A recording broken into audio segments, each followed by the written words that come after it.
Hi everyone, so we now come to the last part of this lecture on positional embeddings, which is about length generalization, and while doing so we'll introduce yet another positional embedding called Alibi. So let's see. So far we've talked about various PE methods, right, and which led to better performance. But do they help in length generalization, right? So first let's define length generalization. So length generalization is the ability of a model to generate longer sequences or deal with longer sequences than what it has seen during training. And we had earlier made a case that if you have absolute positional embeddings and if your max sequence length was 5 and 2, you have not even seen positional embeddings for lengths greater than 5 and 2. So you may have difficulty in dealing with them at inference time, right? And from the original transformer paper, there's this statement which says that this sinusoidal positional embedding which they use, it may allow the model to extrapolate to sequence lengths longer than the ones encountered during training, because it's a function which is giving you the embedding, and you could plug in any value of I, which is the position in that function, and you could get that position embedding, right? So that's what they said, but there were no experiments conducted to validate this, right? So now the question is, given that this was not answered, is AP, which is absolute positional embedding, or RP, which is relative positional embedding, good at this extrapolation? So there was this experiment done, and in the context of this paper on attention with linear bias, which is yet another positional embedding. So now the question being asked is that suppose we train a causal language model with t equal to 512 tokens, right? So we have trained during training time, the max sequence length is set to 512 tokens. And now during inference, we want the model to generate up to t valid tokens, where of course t valid is greater than t. And what they did is they varied t valid from 512 to all the way up to 16,000, right? So they're trying to generate much longer sequences than what they had encountered during training, right? And the perplexity score is used to measure the quality of the predictions, right? And they did this with multiple positional encoding methods. Everything else was kept the same. The only thing that was altered was the positional embedding method which was used, right? And they compared the following: the original sinusoidal, the T5 embedding that we had seen on a previous slide, which was one of the variants of that coming out of that decomposition equation for EIJ, then rope that we saw, and alibi. And as you can see that alibi, I'm not really explained to you what alibi is. I'm first again trying to explain a result, and then sort of I'll tell you what the embedding is, right? And what this shows, that as you try to generate longer and longer sequences, sinusoidal embeddings completely fail, right? You can see that the perplexity score is just shooting up. For some of the other embeddings also, it's increasing, sort of looks linear, but I don't know what happens beyond the sequence length, right? If it still continues linearly or it explodes after that. But alibi embedding was actually doing quite well for even very longer sequences, right? Now this was of course when you are trained with 512 tokens. What if during training you had increased the sequence length to 1024? So if that is the case, then again you see some improvements, like this starts exploding a bit later, but still the other embeddings are not doing so well, and alibi embedding still gives you good performance even for longer sequence lengths, right? And the other observation here is that if you look at the T5, it performed better when you had the context window of 1024, whereas the other two did not really benefit much, right? I mean, their performance was bad. So then is it the case that if we start with T5 bias, which was the embedding which was used, can we modify it and get a new embedding, and maybe that performs better, right? So that's the basic idea. So if you start with the T5 bias, then this is what we had, right? We had this Rj minus 1, and if you remember, we had clipped j minus I at k. So there were these 2k plus 1 embeddings that we were learning, right? And these were just real numbers which are learnable scalars. So why not just hard code a Rj minus 1, right? So because if you hard code it, then at inference time you don't need to compute anything, right? There's not a extra computation that you need to do. Just whatever is the hard coded value, you can use that. It's not essentially coming from a function, right? So how do we do that? And they came up with a very simple idea that you just add a constant bias to the attention score, right? So this figure sort of makes it very clear. This is your attention matrix. This is the how you compute the EIJs. Now you just add a constant to it, right? So you are adding these two matrices. The second matrix is just has the relative positions, right? So if you have Q3 K2, so that's the interaction between the third word and the second word.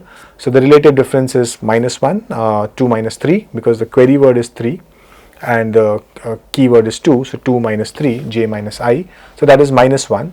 So you just add -1 to that and multiply it by some constant m, right? So all of all these entries which just contain the relative positions are getting multiplied by m. That's all you're doing, and you'll have the attention score would just then be this matrix plus m times whatever value you have, and so in this case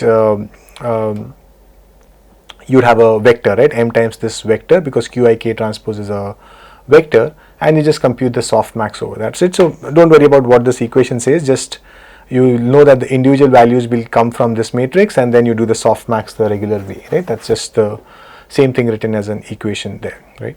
And this m is a head specific scalar, so because you will have multiple heads, so suppose you had n equal to 8 heads, then for each head mi would just be 1 over 2 raised to I, right? This is something empirically that they said, no like real yeah, so this is just something that they set empirically. And since it's relative position information, positional embedding, this is added at every layer of the model, right? So that's, we have already established that for relative positional embedding, you need to do that at every layer of the model, and it is called linear bias because you're just adding a bias value which is linearly increasing with respect to the distance, right? So as the distance increases, the value which you are adding is increasing in magnitude, right? So although it's a negative sign, but it's increasing in magnitude, right? And I'm sure, yeah, and in practice again, this j minus I, they will clip it to a certain k, right? Otherwise you will have the same problems that we have discussed earlier. If you don't clip it, then generalization will become difficult. So now the question is, why does this work so well, right? Why does it generalize so well for very large sequence lengths also? So what is happening here is that for words which are nearby, a larger constant is being added, relatively larger constant, because it's -1. As for words which are very far off, a relatively smaller constant is being added, right? So of course all values are negative, right? So but -1, -2 are relatively larger than -128, -129 and so on, right? So this is what you would add for tokens which are at a distance of 128 with each other. But these are the values which you will add for tokens which are very near to each other. So essentially larger values are getting added to nearby attention scores, and smaller values are getting added to distant attention score between distant words, right?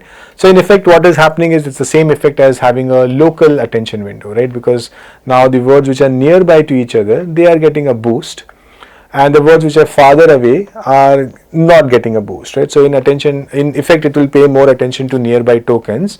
The past k tokens which have been seen will get more attention in this case, right?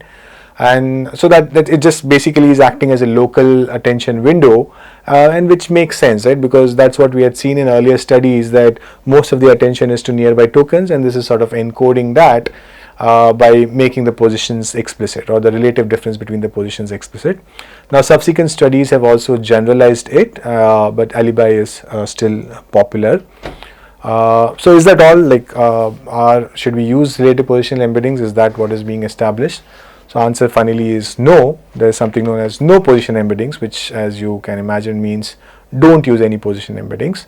And what a study said, that when you're using a causal language model, the position embeddings are actually anyways implicitly sort of encoded in that, right? Because it knows that I'm paying attention to the previous tokens. And they did a few more studies, right? In the previous study, they were only looking at perplexity as a measure because you're just generating the next token. But now they looked at some other tasks like sorting, addition, summation, and so on. And what they observed is that if you don't use any positional embeddings, right? So no positional embeddings, which is like in short form said as nope, then that actually performs better than any of the popular positional embedding methods that we have used, absolute or relative, right? So that's a interesting finding. And they also show theoretically that NOPE can represent both absolute and relative position embeddings, and it learns to use relative positions in practice, right? So when you are using no position embeddings, the attention scores anyways come out in a way that some relative information is already captured in that. They show this theoretically. We'll of course not get into that. But despite all these studies, right, this still remains a challenge, and there are recent papers which are dealing with much larger context lengths. But still, we need to. This is still an open area of research, and I think more positional embeddings will keep getting proposed. And this raises a question, right? Is there a inherent limitation with the transformer design which prevents effective length generalization? And a recent study actually shows that transformers can achieve length generalization, but it's not very robust, right? Which just means that this is an open area of research. And here's just a quick summary. So we have looked at the sinusoidal embedding, but there are other absolute positional embeddings. So they are all in the form of embeddings, right? As opposed to T5, where you just had the bias, right? You are just adding a scalar, right? You're not learning a d-dimensional embedding, but just one scalar. Similarly with Alibi and Kerpel and Fire also, everything else is d-dimensional embedding. Sinusoidal, shape, cape, which all came earlier, they are not learnable, they are just coming from a function. Then complex and floater were learnable embeddings. We have not of course covered them. Then Shaw was the relative positional embedding that we had seen, where this decomposition was done, and we had those Pijk and Pijv embeddings. Then they were learnable parameters. So yeah, in the case of Alibi, there is no learning, right? You're just adding a constant. And the way of using the positional information in all of these, this is add. But if you look at a rope, we were doing a multiplication, right? So you had xm multiplied by wq and then multiplied by e raised to jm theta, right? So it was not getting added, there was a multiplication happening there. Similarly, xpos also does a multiplication. And then, as we have said, the absolute positional embeddings are only added at the initial layers, whereas the relative position embeddings are added at every layer, right? And NOPE is not in this list because it's not like you're not using any positional embedding. But as the paper shows, it sort of captures relative position embedding information. So I'll end this lecture here. We have done with positional embeddings. So I'll stop here and see you again in the next lecture. Thank you.